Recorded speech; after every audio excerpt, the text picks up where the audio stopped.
Thank you for downloading this edition of Start the Week, presented by me, Jonathan Friedland. Hello, we're talking about memory and truth, the difficulties of holding on to one and of ever capturing the other. With me is the award-winning writer James Robertson, whose new novel tells of the quest by a man bereaved in the Lockerbie bombing, or an event just like it, to find out what really happened.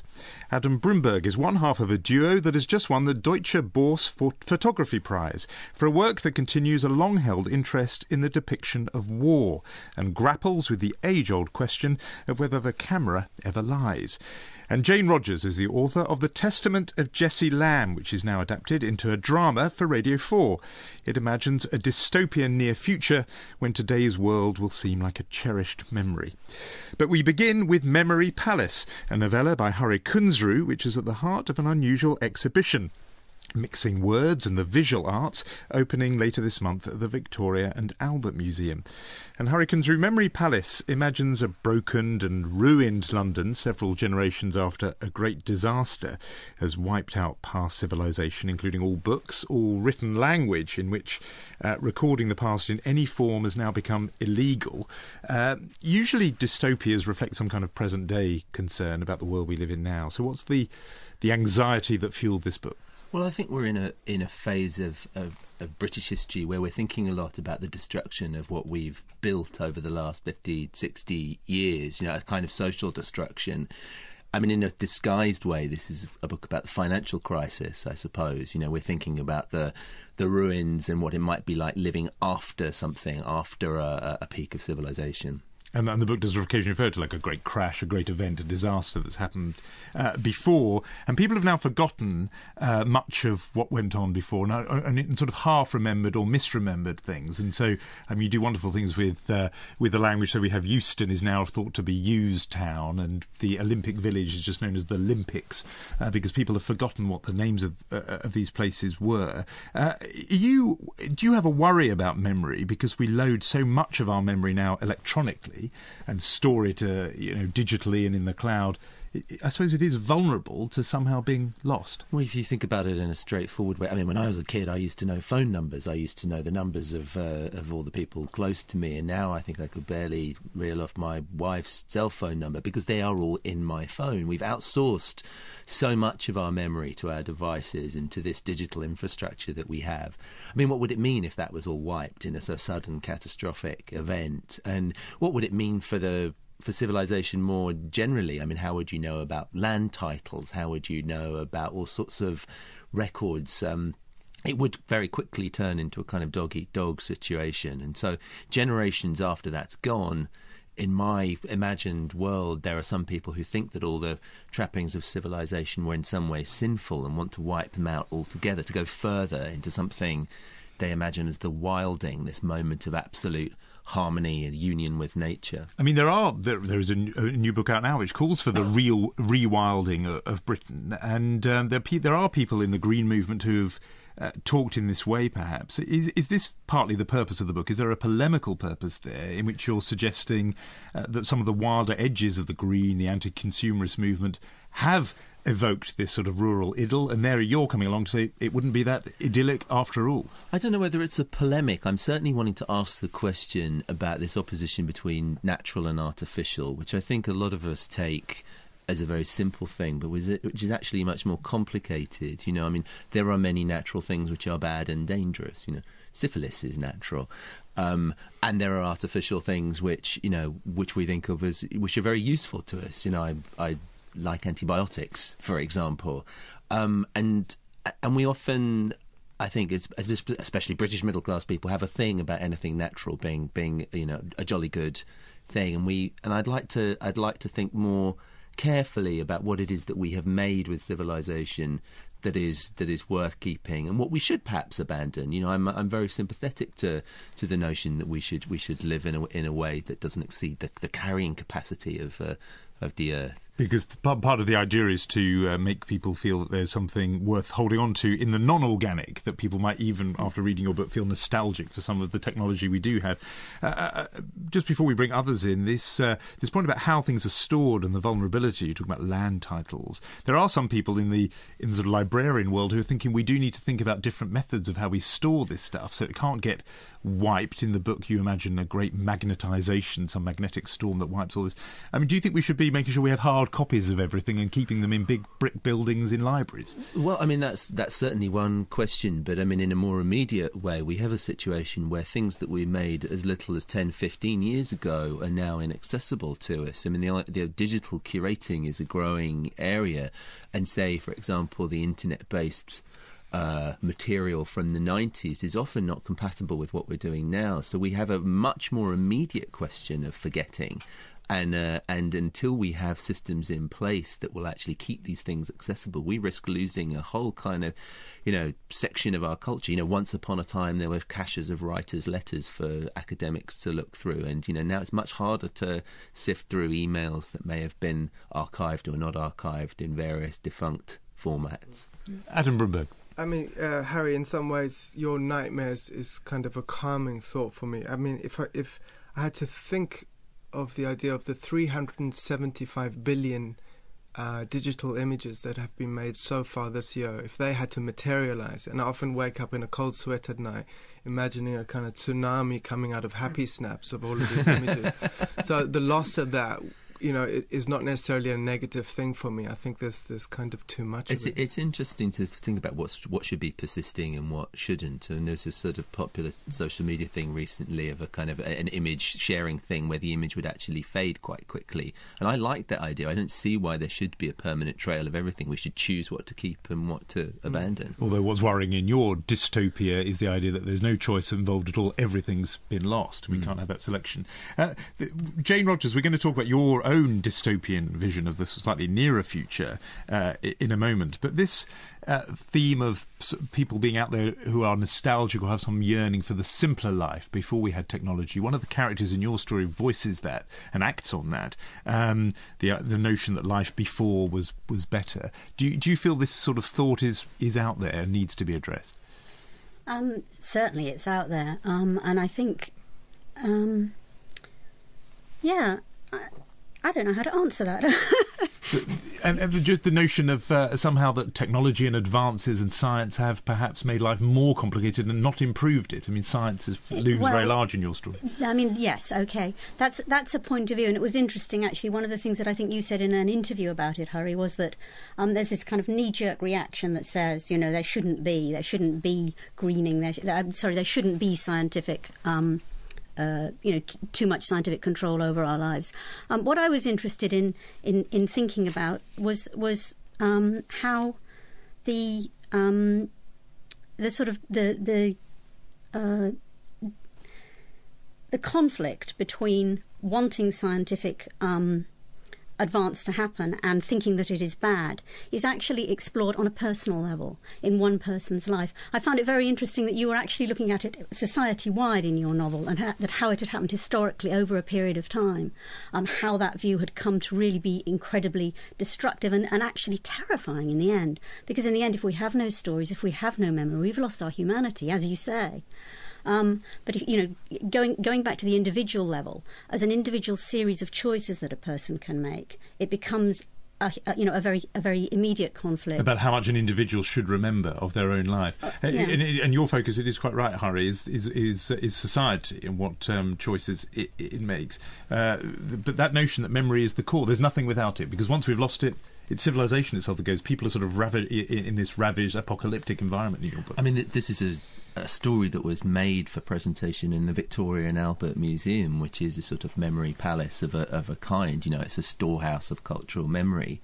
And so I was immediately thinking about what it would mean to place the story in that space. So clearly I'm on the side of memory, as a writer and somebody who deals with culture. I'm interested in that persistence, but like Adam says, we have to choose what we value. And James Robertson, this point about technology, which just does sometimes get a bad press, that people think it is somehow non-organic and not natural. What has been the impact on it on language, for example, your business as a novelist? Well, it's interesting. Not so long ago, somebody phoned me up to say that they were working in a library which was about to throw out 10 volumes of the Scottish National Dictionary, which is a work that's taken 50 years to create a complete record of Scots language over the last four or five centuries. But the reason that they were going to throw it out is because it's now been digitised and it's available online. But my immediate reaction was, don't throw out the hard copy, because who knows when the digital version may be switched off or may no longer be available. One of the things that I thought was really interesting about this memory palace is this whole idea of fragmentation of memory. Because whether it's as a society or as individuals, we don't remember everything. We only get fragments of memory. And it seems to me that whoever actually possesses the most complete memory, in a sense, possesses the narrative of how we got to where we are, both at an individual and at a social level. And so whoever possesses the narrative actually has the power to control how... Although in a way, wouldn't that now be much more democratic? Because we've got the knowledge in the sky, in the ether, on the internet, everyone can have access to it, whereas before it would have been, wouldn't it? An educated elite, a sort of priesthood who knew more than everyone else. Now there's the whole British Library, the Bodleian Library, the Library of Congress online. I mean, everyone can have access. That is wonderful, and I like the model where everybody can, through a wiki or something similar, can accrete knowledge around subjects they find interesting. But I'm sort of suspicious of the wisdom of crowds to some extent, and there are things that you don't know that you don't know. And so this sort of very populist notion that because it's because we all think it's important, it must be the most important thing, rather ignores the fact that there are areas of expertise and there are areas of technical expertise that are difficult and inaccessible to the mass, but which is still very, very important. Like, I mean, we may not all know how to build a bridge, but we'd quite like a trained engineer to be in charge of that. And it's frightening. It's a chilling prospect. You set out in the book where people have just got half bits of knowledge, Newton's laws, half remembered, this sort of thing. It would be chilling to live in that world. Adam Broomberg, we're going to be talking more when we come to your own work about how hard it is to sort of nail down the truth. But do you think sometimes these fictional versions of what's going on actually can be more accurate, if you like, about describing the world we live in than the traditional documentary form? I mean, I think that's what binds the four of us together, is the use of fiction in describing a possible event or an event that has happened, and using that as a kind of access point. Interestingly enough, very recently I read what maybe is the first version of proxy fiction. I think one of your critics called your work that, or was it yours? But it was written by Mark Twain, and it was called The Incorruptible Kodak. And Mark Twain assumed the persona of King Leopold II. And he was bemoaning on King Leopold's part about he met the first person in the Congo who was complaining about the atrocities that he couldn't bribe, and it was the Kodak camera.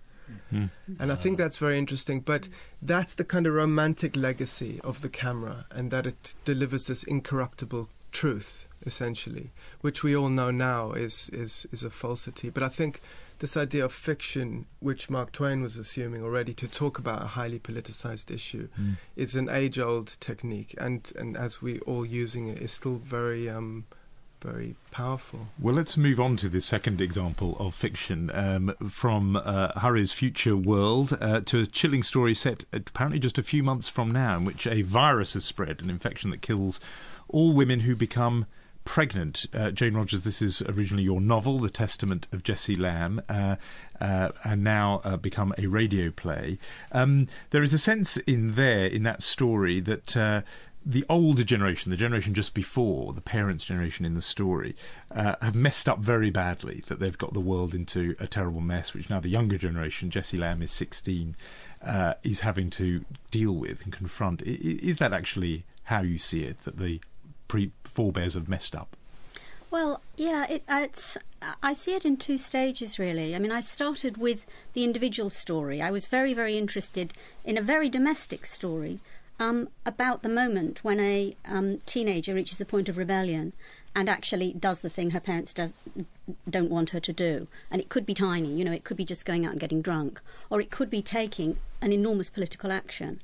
And what I was interested in was that moment when a child steps onto the stage and takes part as an adult in the world. And obviously, if you extrapolate from that and think on about a generation, I mean, each generation shoves the previous generation off the stage. They do. It's essential. It's important that they do. And obviously the young, have every right to be pretty fed up about the world that they're inheriting. They're inheriting a lesser world than we inherited, in many, many ways. And so, for me, it was a sort of twofold thing. I started with the character and her parents and how they would deal with the fact that she made decisions to do things that they didn't want her to do. But then that immediately began to spread to, well, how are the other people in her generation also reacting to this? And they will react in ways that are very, very angry. And they all do have different responses. Someone to organise collectively political action, and then Jessie Lamb herself wants to make a very individual choice. You should say something about that, the choice she makes, without giving away the whole of your story. Just give us in a line or two what it is she offers to do. Well, the problem that's caused by the act of biological terrorism is that women can't have children, and Jessie finds a way to volunteer herself to help to produce a living child, which is a very dangerous and difficult thing to do in that situation. But in so doing will sacrifice her own life. Absolutely. By doing that. I wondered how significant it was that you've made the protagonist female rather than male, that it is a young woman who is going to... It falls on her to save the situation. I'm interested. It's very in just significant. Tell us why you made that choice. It was partly just the normal writer's backlash against things you've written before. I've been accused of writing miserable women or women who are defeated. Or I wanted to write someone heroic. I was interested in heroism, and I was interested in the idea of heroism because obviously, one person's heroism is hero is another person's terrorist. And so I was interested in just playing with that and looking at how it actually came out.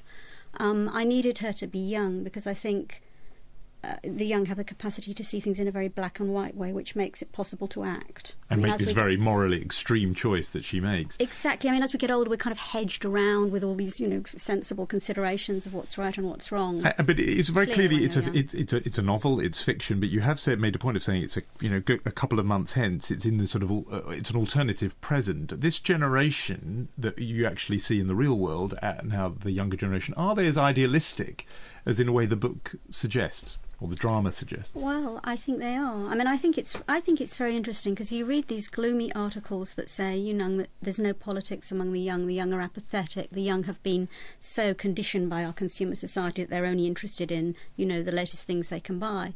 But the point is that people react to circumstances, and if you put people in a situation where there is no clear action to be taken, in a sense, you disempower them. And what I was interested in doing with Jessie was actually looking at somebody who chooses to take power in a way which you may find, offensive, and some people do. But it's about how do you take power? How do you take power to change things? So there is a sort of political line there. And the idea that somebody can choose to be heroic, can choose to try to change things at a personal level if they can't find a way of doing it through groups that make sense to them. And does it strike you as heroic, Hari Kunzru, somebody who offers to sacrifice themselves in this way? Because in the story that enrages the parents who believe your primary duty is to stay alive, and here's this very, very different radical choice. Well, there's an old 60s phrase about throwing your body in the gears of the machine, and I think it is a primary political act to put yourself in play, to put your physical security and your persistence as a human being on the line in that way. So clearly it's a political act, I think. Well, and in fact it's what your hero does as well. Your hero chooses to become a rememberer, and in so doing he puts himself in terrible danger, which in fact results in his execution finally. And there's a moral authority that comes to these figures, and that's why we're interested in them, because they do take risk and they do go beyond espousing an opinion on Radio 4. What is it telling us right, that both of you have come up with these alternative worlds, and they are both pretty bleak places? We've got one where the whole country's in ruins, another one where it's the women of the world are dying the minute they become pregnant. There's a threat to the whole future of the human race. What kind of angst is in the air that both of you have produced these things, Jane? I'm not entirely sure that it is. Well, obviously there's nearly always an angst in the air. Dystopias have been being written for a very, very long time. There's a proud history of them. I think one of the reasons why people write dystopias and set things in the future is because if you want to discuss ideas that are current now, if you want to really examine something that is in the air now, if you set it in the present, people have a knee-jerk reaction. They know what they think. And even as a writer, you know what you think. You have a prejudice about a certain kind of politics, a certain kind of ideas. As soon as you take it out of the present time and put it in the future, or you could do it in the past. I think it's the same. If you set something in the past, you have the same effect. You remove it from current prejudices. You remove it from those kind of skeins of beliefs that people have, that they know what they think about this and they always read a certain kind of paper that tells them what they think about it.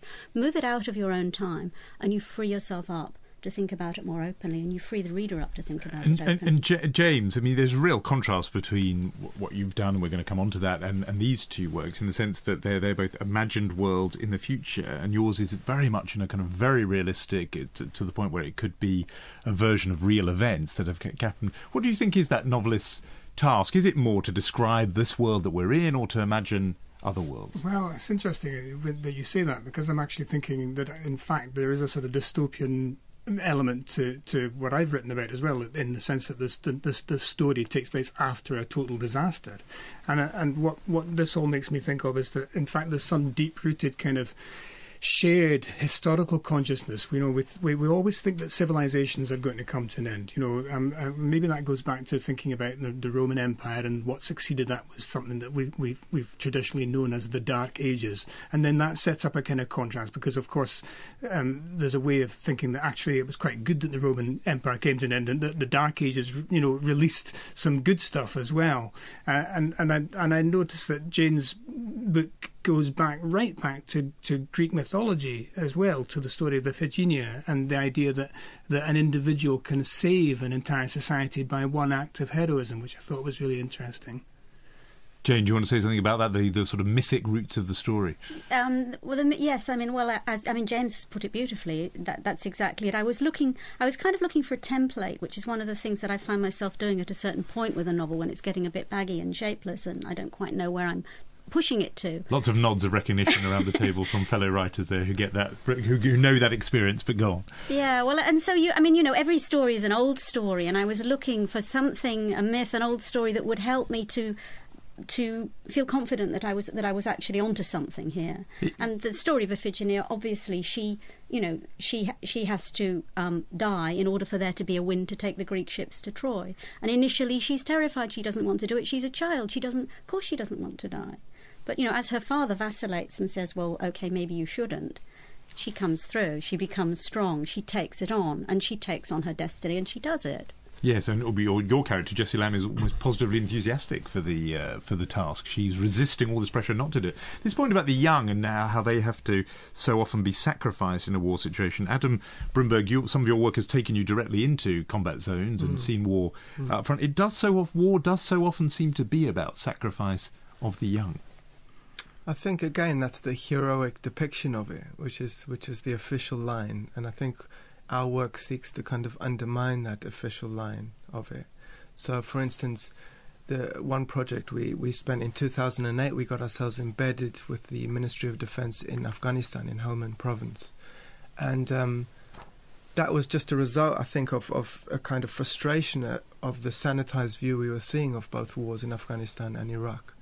And we wanted to actually explore and kind of dissect that embedding process. I don't know if you know a little bit about the history of the embedding process, but we'll come to that, I think, later on, because I definitely want to drill further into that, because it's hugely relevant. But let's just keep going with an event, and in the immediate past that you, James Robertson, take as a theme that your latest novel, The Professor of Truth, evolves out of, and that is the Lockerbie bombing, the bombing of Pan Am Flight 103 in 1988, and the campaign that's followed to uncover what happened. And your central character, Alan Teeling, lost his wife and child when the plane was blown up, and your novel follows him years later, obsessed with finding out what really happened.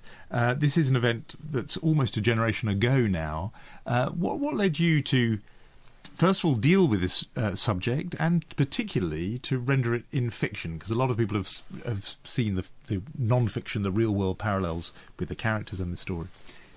Well, you're right to say that it's a recent event in some respects, but it is also 25 years old, and for some people that is already history.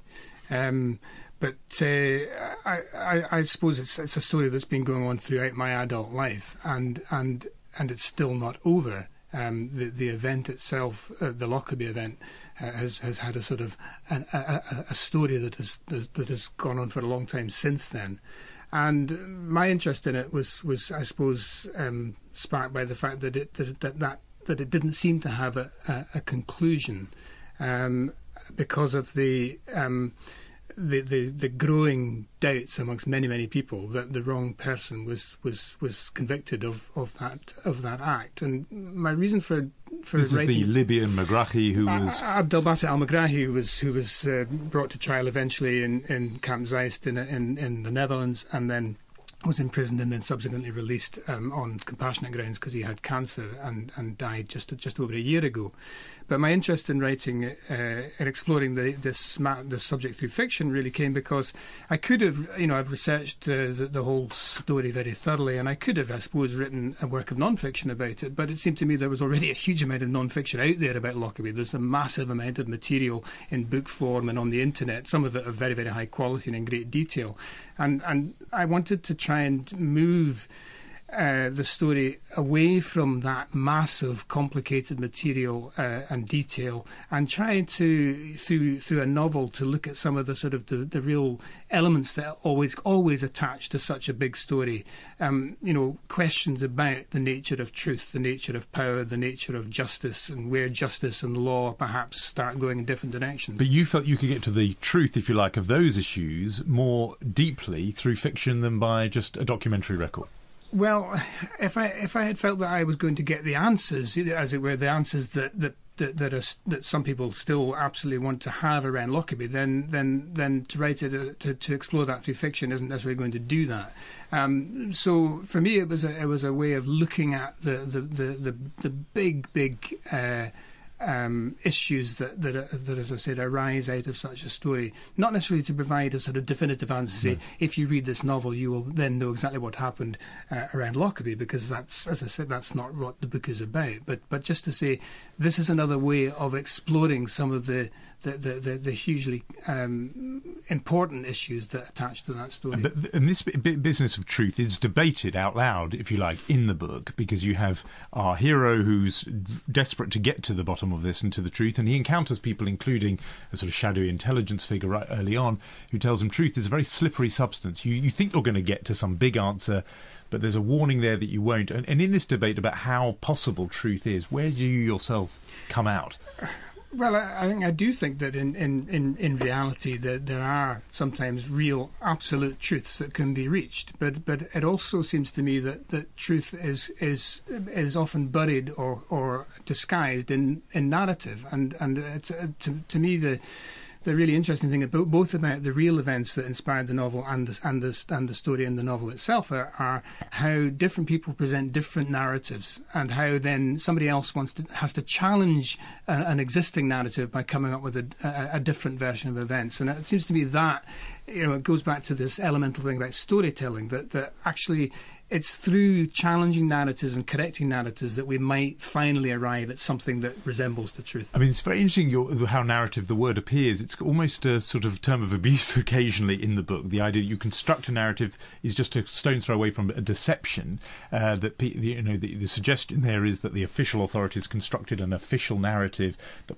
essentially was a lie, and yet novelists are in that business all the time. You yourself are in the business of constructing narrative. Well, absolutely. Julian Barnes, I think it is, has recently been quoted as saying, that telling fiction, that fiction is a way of telling the truth by telling lies. And the main character in the book, Alan Teeling, is a lecturer in literature, so he knows all about this stuff. He knows about narratives, and of course, what has happened to him is that the narrative of his life has been destroyed by this dreadful event, which has robbed him of his wife and daughter, and then he has to actually try to reconstruct his life, and in so doing, challenge the narrative with which he's not satisfied. And slightly comes to feel the literature's pretty useless, actually. He doesn't get anything out of all these books any longer.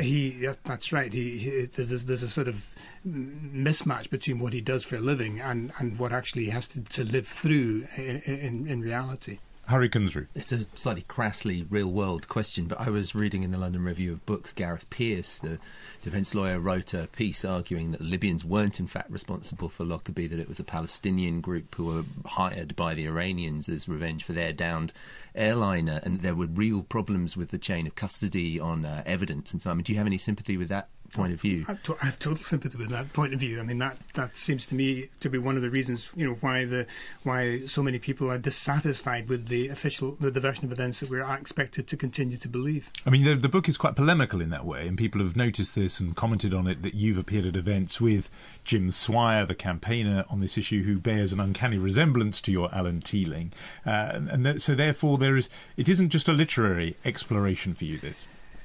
No, it isn't, although I was very careful not to speak directly to people like Jim Swire, people who've been directly affected and involved in the Lockerbie bombing while I was writing the novel, because I felt if I did that I would simply end up writing a kind of disguised version of his story, and that wasn't the intention, and the intention was to take the key elements and then see what happened when I put them into a fictional context. So Alan Teeling gets to meet people in fiction that probably in reality somebody like Jim Swire wouldn't actually ever meet, and therefore confrontations and discussions and debates can happen in fiction that haven't happened in reality.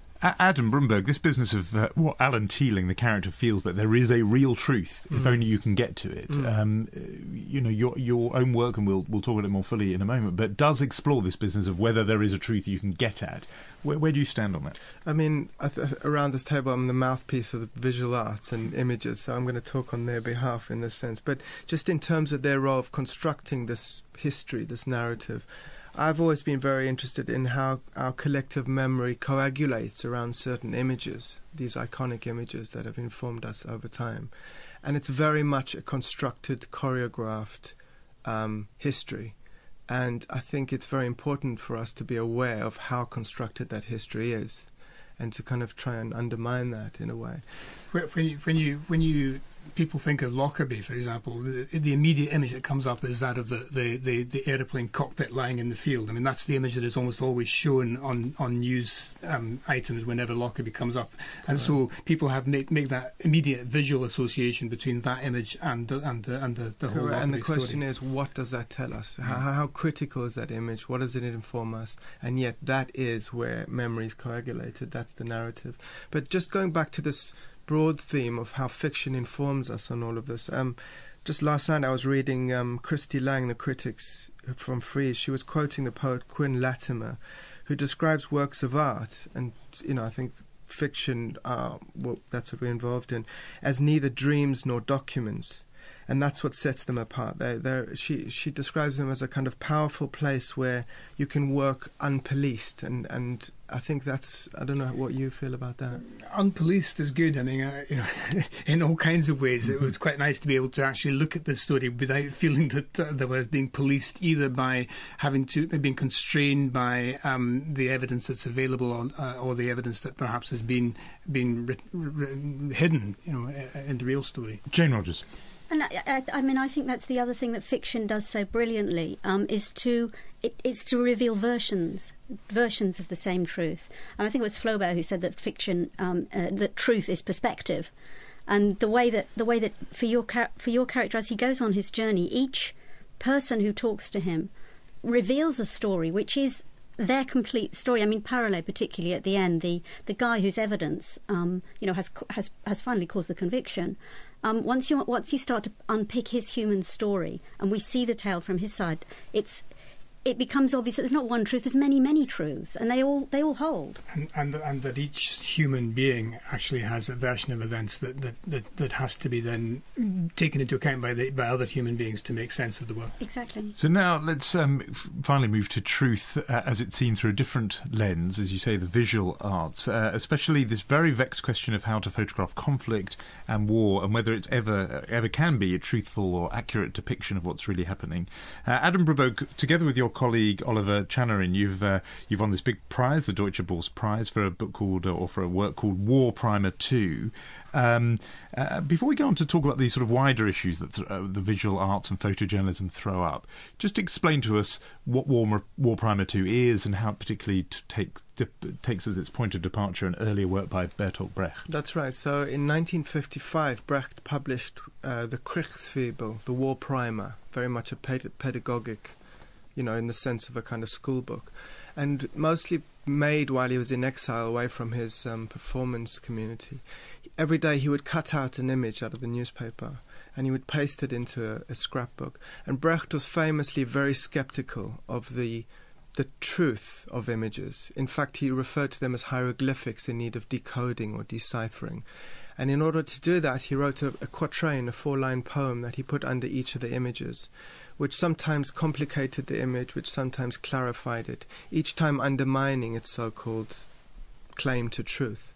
So we took the original 55 publication and we decided to focus on the war on terror, beginning with 9/11 and ending with bin Laden's assassination. And taking Brecht's famous statement as don't start with the good old things but the bad new ones, we didn't go to the newspaper and cut out, but we went on the internet. And we looked for images, almost using his poems as Google search engine, typed it in. And we found equivalent images. And so, those we literally collaged into the original book. And you literally cut and paste and stuck them over the original all by hand, 19 that's right. wartime images. Yeah. And so you get these very provocative juxtapositions. So the original picture from 1955 was of the aerial bombardment of a German town. On top of that, you've stuck the second plane going into the towers on 9/11, on September the 11th. And then you have, the original was Adolf Hitler eating a stew, and now you have George W. Bush walking out with a plate Thanksgiving turkey on a platter. And a lot of people will find there's a kind of statement of moral equivalence there, that you're saying that in both directions, that bombing a German town was no different from 9/11, or that Hitler and George W. Bush are peas in a pod. But what would you say to that reaction to the work? The first one, I don't think it's a crass comparison between the two characters. It's more about the photo opportunity and how that functions. And I think Brecht was always concerned about exposing the means of operation, and that's our continued project. I think another thing that was very important to us is that many people have described those two wars as a war of images, and they described 9/11 as an image wound that was sustained by America, and actually the two subsequent wars as a genocidal search for images as iconic as 9/11.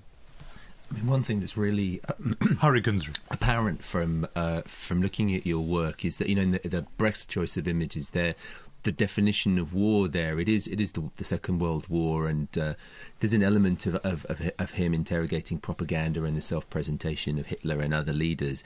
But the images from the present day that you've chosen show the way that war has kind of bled out into the whole of our social life. There's things I noticed. There's a photo as a Vogue Italia photo shoot still with a model pretending to be interrogated. There's a group of photojournalists looking at the dead body of a Haitian teenager who was killed for looting. So it's this. Is this your analysis that the state of war has kind of become total across the whole social field? Absolutely, and how war is documented. So the meta-narrative is how Brecht only had access to professional images, whereas now everybody with a mobile phone essentially is an image maker. And I think that's an important part of the narrative. Has that the fact that now everybody's got a camera, has that undermined the status that photographs had before? And you referred back to the incorruptible Kodak Mark Twain had talked about. But there was a sense before, and particularly in the Vietnam War, that the photo record was the truthful record. The camera doesn't lie. This is definitive proof. Was that wrong in the first place, or has it been diluted by the fact that now everyone's got a camera and who knows what their credentials are? I think both, and I think it's a fantastic possibility because, as I was talking about the embedding process, it's interesting that the only way we could get embedded by the Ministry of Defense or the Israeli Defense Force, for instance, was pretending to be journalists. If we had told them we were artists, we wouldn't have been allowed in. And here you're referring to an earlier work now from a few years ago. This is not for the war primer. This was a work where you went into this combat zone, and instead of coming out with conventional war photographs of soldiers and guns and doing things, you came out with these displays of the beautiful images, you might say, but very abstract images that were created by exposing the paper to the light that don't show any landscape or people or anything. No. And there's, I think somebody said to you, they could have been done in Hoxton rather than Afghanistan. So that was the process, and you were embedded for that. And some people have reacted to that thinking, why did you go to all those lengths of being embedded, putting yourself at risk, to come back with these very abstract images rather than depicting what you actually saw? I think for the first reason is every day I was looking at pictures of silhouetted soldiers set against the desert in Afghanistan on the front page of the newspaper. I wasn't learning anything about these two toxic wars.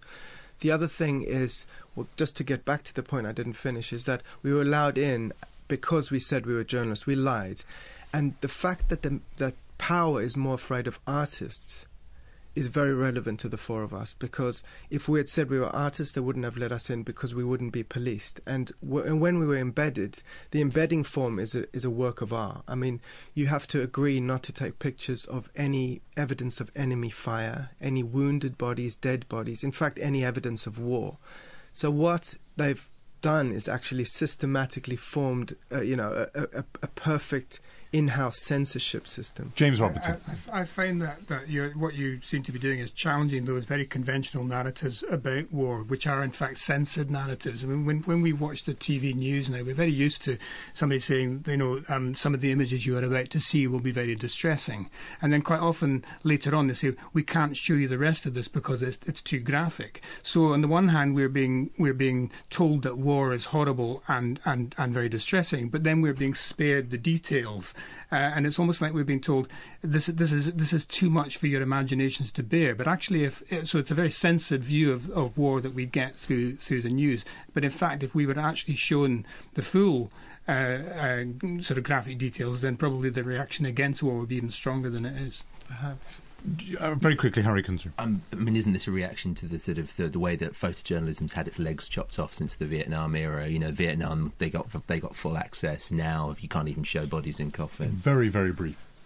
I mean, and just to reply to your question, I think one of our concerns was, what do you expect as your proxy on the front line? That was our question. Good, and I'm afraid we'll probably have to answer that afterwards, but thank you to all my guests. Jane Rogers' adaptation of The Testament of Jesse Lamb is on Radio 4 all this week. James Robertson's The Professor of Truth is out now, as is Hari Kunzru's Memory Palace, and the exhibition at the V&A opens tomorrow. You can see Adam Broomberg and Oliver Chanarin's award-winning images at the Photographers Gallery in London till the end of this month. More details are on the Start the Week website. Next week, Stephanie Flanders discusses meritocracy and social mobility with Zadie Smith, David Willits, Owen Jones and David Kinniston. But for now, thank you and goodbye.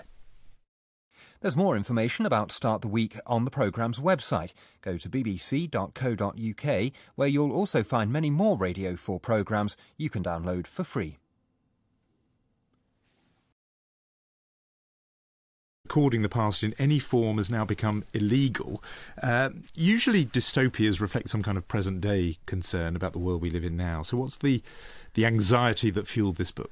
Well, I think we're in a phase of British history where we're thinking a lot about the destruction of what we've built over the last 50, 60 years, a kind of social destruction.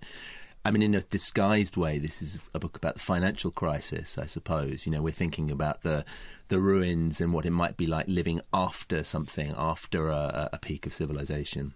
And the book does occasionally refer to like a great crash, a great event, a disaster that's happened before. And people have now forgotten much of what went on before and sort of half-remembered or misremembered things. And so you do wonderful things with the language. So we have Euston is now thought to be Used Town, and the Olympic Village is just known as the Olympics because people have forgotten what the names of these places were. Do you have a worry about memory, because we load so much of our memory now electronically and store it digitally and in the cloud? I suppose it is vulnerable to somehow being lost. Well, if you think about it in a straightforward way, I mean, when I was a kid, I used to know phone numbers. I used to know the numbers of all the people close to me, and now I think I could barely reel off my wife's cell phone number because they are all in my phone. We've outsourced so much of our memory to our devices and to this digital infrastructure that we have. I mean, what would it mean if that was all wiped in a sort of sudden catastrophic event? And what would it mean for civilization more generally? I mean, how would you know about land titles? How would you know about all sorts of records? It would very quickly turn into a kind of dog-eat-dog situation. And so generations after that's gone, in my imagined world, there are some people who think that all the trappings of civilization were in some way sinful and want to wipe them out altogether, to go further into something they imagine as the wilding, this moment of absolute harmony and union with nature. I mean, there is a new book out now which calls for the real rewilding of Britain, and there are people in the Green movement who've talked in this way, perhaps. Is this partly the purpose of the book? Is there a polemical purpose there in which you're suggesting that some of the wilder edges of the Green, the anti-consumerist movement, have evoked this sort of rural idyll, and there you're coming along to say it wouldn't be that idyllic after all? I don't know whether it's a polemic. I'm certainly wanting to ask the question. Some magnetic storm that wipes all this. I mean, do you think we should be making sure we have hard copies of everything and keeping them in big brick buildings in libraries? Well, I mean, that's certainly one question, but I mean, in a more immediate way, we have a situation where things that we made as little as 10, 15 years ago are now inaccessible to us. I mean, the digital curating is a growing area, and say, for example, the internet-based material from the 90s is often not compatible with what we're doing now. So we have a much more immediate question of forgetting. And until we have systems in place that will actually keep these things accessible, we risk losing a whole kind of, section of our culture. Once upon a time there were caches of writers' letters for academics to look through, and now it's much harder to sift through emails that may have been archived or not archived in various defunct formats. Adam Broomberg. I mean, Harry, in some ways, your nightmares is kind of a calming thought for me. I mean, if I had to think of the idea of the 375 billion digital images that have been made so far this year, if they had to materialize, and I often wake up in a cold sweat at night imagining a kind of tsunami coming out of happy snaps of all of these images. About this opposition between natural and artificial, which I think a lot of us take as a very simple thing, but which is actually much more complicated. I mean, there are many natural things which are bad and dangerous. Syphilis is natural, and there are artificial things which we think of as which are very useful to us. I like antibiotics, for example, and we often, I think it's especially British middle class people, have a thing about anything natural being a jolly good thing, and I'd like to think more carefully about what it is that we have made with civilization that is worth keeping, and what we should perhaps abandon. I'm very sympathetic to the notion that we should live in a way that doesn't exceed the carrying capacity of the earth. Because part of the idea is to make people feel that there's something worth holding on to in the non-organic, that people might, even after reading your book, feel nostalgic for some of the technology we do have. Just before we bring others in, this point about how things are stored and the vulnerability, you talk about land titles. There are some people in the sort of librarian world who are thinking we do need to think about different methods of how we store this stuff, so it can't get wiped. In the book you imagine a great magnetisation. Thank you for downloading this edition of Start the Week, presented by me, Jonathan Friedland. Hello, we're talking about memory and truth, the difficulties of holding on to one and of ever capturing the other. With me is the award-winning writer James Robertson, whose new novel tells of the quest by a man bereaved in the Lockerbie bombing, or an event just like it, to find out what really happened. Adam Broomberg is one half of a duo that has just won the Deutsche Börse Photography Prize for a work that continues a long-held interest in the depiction of war and grapples with the age-old question of whether the camera ever lies. And Jane Rogers is the author of The Testament of Jessie Lamb, which is now adapted into a drama for Radio 4. It imagines a dystopian near future when today's world will seem like a cherished memory. But we begin with Memory Palace, a novella by Hari Kunzru, which is at the heart of an unusual exhibition, Mixing Words and the Visual Arts, opening later this month at the Victoria and Albert Museum. And Hari Kunzru, Memory Palace imagines a broken and ruined London several generations after a great disaster has wiped out past civilization, including all books, all written language, in which